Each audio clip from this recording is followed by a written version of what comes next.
La plupart des indicateurs montrent que les chances d'un remake entre le président américain sortant Joe Biden et son prédécesseur Donald Trump semblent élevées. Cependant, certains politiciens n'excluent pas d'entrer dans la course. Gaby Dorsil nous relate ce reportage de Verónica Balderas Iglesias de la VOA. Il a maintenant une photo d'identité judiciaire et un numéro de détenu dans la dernière des nombreuses enquêtes auxquelles il est confronté, mais l'ancien président Donald Trump est catégorique. Il n'a rien fait de mal et plusieurs sondages montrent que pour l'instant, il ne perd pas de partisans.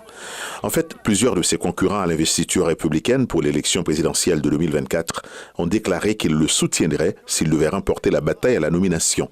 L'un d'entre eux, Vivek Ramaswamy, a déclaré à l'émission This Week de la chaîne ABC qu'il soutenait M. Trump, même s'il n'était pas d'accord avec certains des choix qu'il avait faits lorsqu'il était au pouvoir. Je pense que beaucoup de ces poursuites contre Trump équivalent carrément à de la persécution politique par le biais de poursuites judiciaires.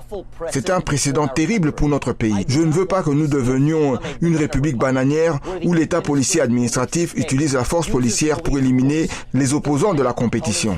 Les promesses de soutien à Trump faites par les candidats républicains à la présidence ont été fortement critiquées par le sénateur démocrate Tim Kaine, qui a également été interviewé sur ABC. Si vous n'êtes pas prêt à dire que le comportement de Donald Trump, tenter de contrecarrer le transfert pacifique du pouvoir, est un facteur de disqualification, si vous vous engagez malgré cela à voter pour lui, si vous vous engagez malgré cela à lui accorder votre pardon, devriez-vous être élu? Alors que la saison électorale débute aux États-Unis, le gouverneur du New Hampshire, Chris Sununu, qui a participé à l'émission Meet the Press de la chaîne NBC, a donné quelques conseils à ses collègues républicains qui, comme lui, rejettent la marque Trump et s'inquiètent de certains gains politiques que les démocrates réalisent déjà au niveau local dans certains États, dont le New Hampshire. Il ne faut pas en faire une affaire personnelle.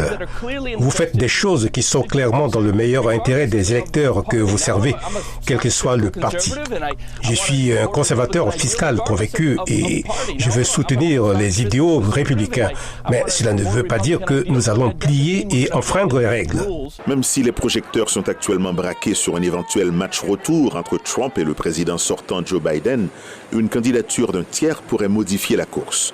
L'ancien gouverneur républicain du Maryland, Larry Hogan, a été interrogé sur ses ambitions politiques lors de son passage à l'émission Face the Nation de la chaîne CBS. Je n'ai pas fermé la porte à cette éventualité. Si je pense que nous pouvons réellement gagner la course, que nous avons un ticket fort, que les deux principaux candidats sont faibles, nous pourrions avoir à essayer de faire quelque chose qui n'a jamais été fait. Les analystes soulignent que les élections générales auront lieu dans plus d'un an et que d'autres facteurs, outre les problèmes juridiques de Trump et l'âge de Biden, pourraient influencer le vote des Américains.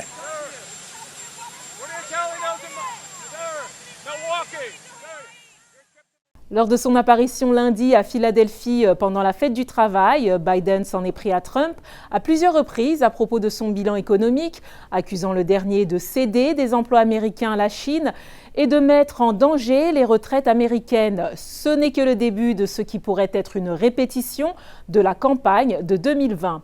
Et ce, malgré les démêlés de Trump avec la justice. Ginny Niwa, VOA Afrique, Washington.